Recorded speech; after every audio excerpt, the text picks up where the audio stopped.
Neste vídeo vamos contar a respeito dos holandeses no Brasil. Não se tem dados corretos do número de holandeses que entraram no país, pois a Holanda tem uma lei para garantir a privacidade de seus cidadãos fora do país, garantindo-lhes o direito da não obrigatoriedade de registro. Sabemos que estão em todas as regiões do Brasil, envolvidos em diferentes atividades econômicas e sociais, compondo mais uma peça da complexa e miscigenada cultura brasileira. Os estados de São Paulo, Paraná, Espírito Santo e Rio Grande do Sul abrigam os maiores grupos de holandeses ou descendentes. A história dos holandeses no Brasil vem lá do início do Brasil colônia, deixando fortes influências culturais, principalmente na região Nordeste. Foram 30 anos, de 1624 a 1654, do domínio holandês na região. Vieram para o Brasil atraídos pelo chamado ouro branco, ou seja, o açúcar. Porém, foram eles os maiores responsáveis pela produção de grande quantidade de registros de paisagens e tipos humanos da época colonial. Nos séculos 17 e 18, a Holanda era uma das grandes potências marítimas da Idade Moderna, ao lado de França, Portugal, Espanha e Inglaterra, havendo muito interesse no potencial produtivo no Brasil da época colonial. Para comercializar a colônia, a Holanda criou a Companhia das Índias Ocidentais, uma expedição voltada para comercializar com a colônia. À frente da Companhia das Índias Ocidentais estava Maurício de Nassau, um conde alemão calvinista que chega ao estado de Pernambuco com a intenção de fazer de Recife, hoje capital do estado, um centro de poder e tolerância religiosa. Na época, foi construída a primeira sinagoga das Américas, o primeiro templo sagrado que os judeus construíram no continente americano e se encontra lá até hoje.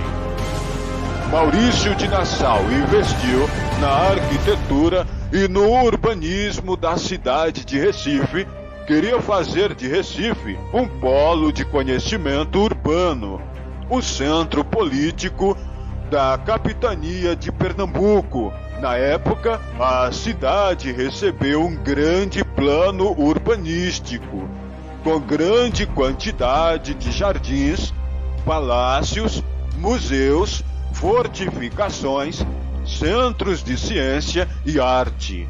Dentre outras melhorias e benfeitorias, a criação de canais permitiu levar as águas do mar para dentro da cidade, fazendo dos barcos um meio de transporte. Recife passa a ser um grande porto do Atlântico Sul. Foram criadas pontes sobre canais, como a Ponte Maurício de Nassau, construída em 1643, até hoje sendo utilizada pela população. Olinda, outra cidade em crescimento na época, foi construída para ser uma réplica da cidade de Amsterdã, nos trópicos.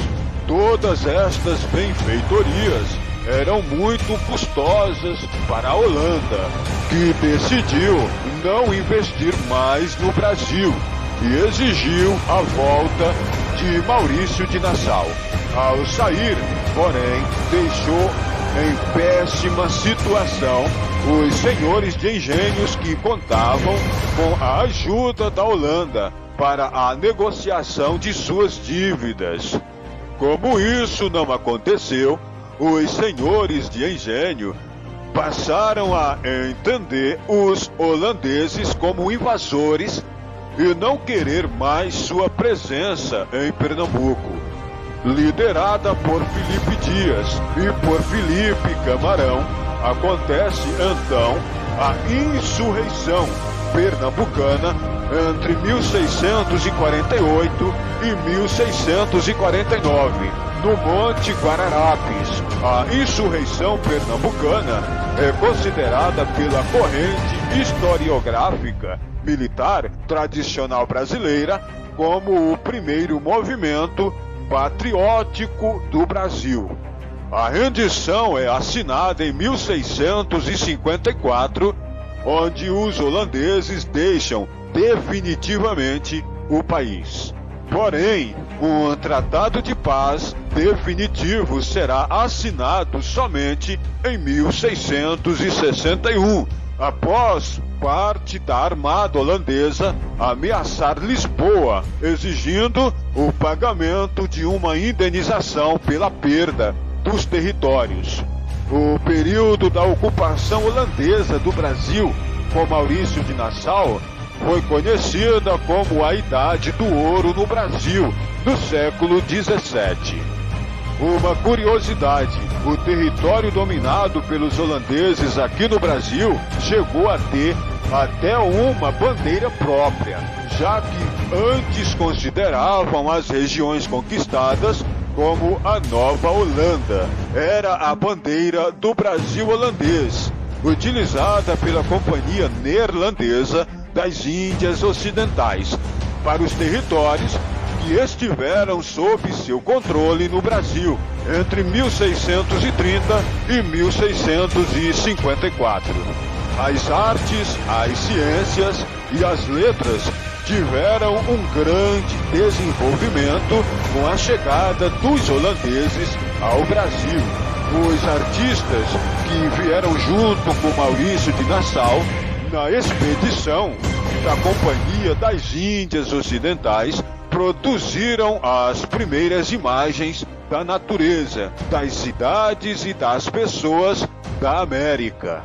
Os mais conhecidos e relevantes foram o pintor Frans Post e Albert Eckhout, que retrataram paisagens, os engenhos, portos, fortificações, naturezas mortas, frutas, plantas, animais e tipos humanos brasileiros, levando para toda a Europa as belezas e riquezas dos trópicos.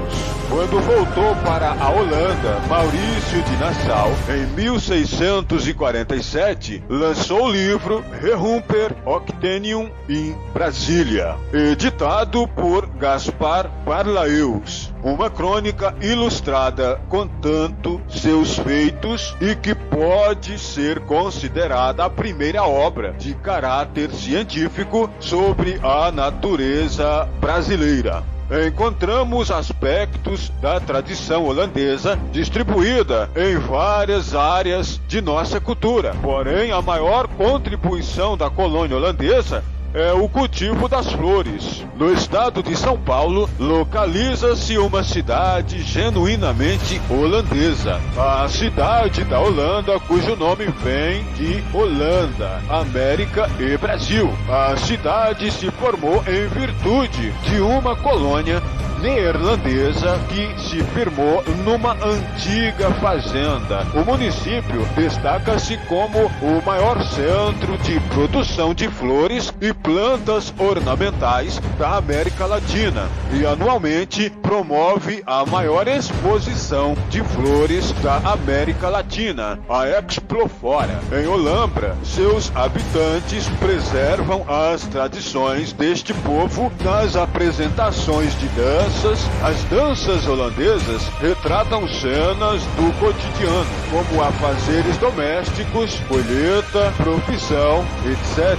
A valsa holandesa surgiu do encontro entre uma melodia e uma coreografia. É dançada em pares que formam rodas com outros pares e todos formam uma grande coreografia única. A vestimenta típica tem por tradição os tamancos entalhados em madeira, os kloppen. Os holandeses usam os kloppen desde a Idade Média. Em sua origem tinham este formato grande para proteger os pés das atividades do trabalho, do frio e da umidade. Nas danças eles são mais leves, os participantes pulam e batem os tamancos no chão, marcando o ritmo das melodias, dando mais ritmo para a coreografia. A quadrilha, introduzida no Brasil durante o período colonial, é uma contradança de origem holandesa com influência portuguesa. Da ilha de Açores, além de inglesa, tornou-se popular nos salões aristocráticos e burgueses do século XVII em todo o mundo ocidental. Há uma imensa variedade de pratos feitos com carnes e vegetais. Porém, quando falamos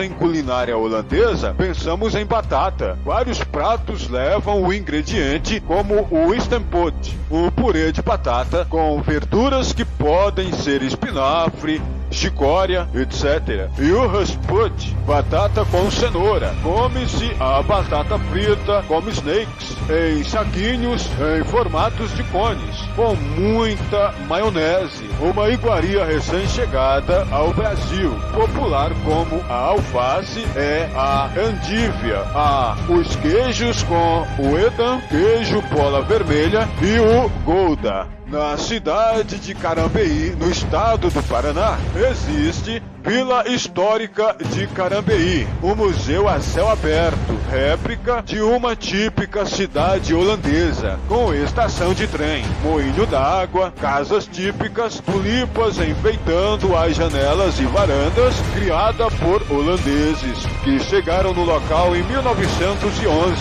na cidade de Castro, também no estado do Paraná. Existe a Castrolanda, uma colônia fundada por imigrantes neerlandeses ou holandeses entre 1951 a 1954, que tornou-se uma das mais importantes bacias leiteiras da região. Lá encontra-se a Sociedade Cooperativa Castrolanda, que, unida à Cooperativa Batavo e à Cooperativa Agrícola de Arapoti, formaram a Cooperativa Central de Laticínios do Paraná, responsável por uma das maiores bacias leiteiras do Brasil, localizada em Carambeí. Em Recife, no estado do Pernambuco, temos o Plano Urbanístico, Cultural e Religioso de Maurício de Nassau para a cidade, anteriormente chamada Mauristend, ou Cidade Maurícia, onde foram construídas pontes, canais, diques, havendo grande presença da cultura holandesa espalhada